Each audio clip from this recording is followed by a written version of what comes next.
2025 BPL এর জন্য কুমিল্লা ভিক্টোরিয়ান্সের কোনো খোঁজ পাওয়া যাচ্ছে না। শতবার চেষ্টা করেও খোঁজ মিলছে না কুমিল্লা ভিক্টোরিয়ান্সের মালিক পক্ষের, এবং টিম ভিক্টোরিয়ান্সের পরিবর্তে 4টি প্রতিষ্ঠানের সাথে কথাও বলে রেখেছে বিসিবি কুমিল্লার মালিকানা ট্রান্সফার করে দেওয়ার জন্য।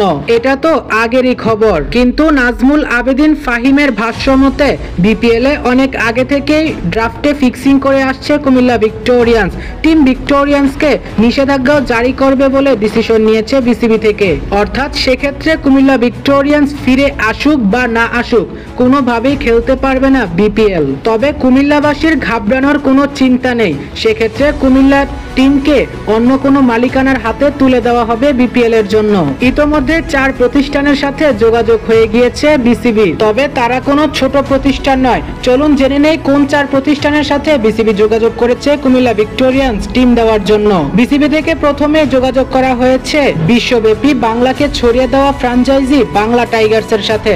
এরপর যোগাযোগ করেছে যমুনা গ্রুপ, অর্থাৎ যমুনা ফিউচার পার্ক কিংবা যমুনা টেলিভিশনের ওনারের সাথে। এরপর বিসিবিকে প্রস্তাব জানিয়েছে দারাজ থেকে কুমিল্লা টিম নেওয়ার জন্য।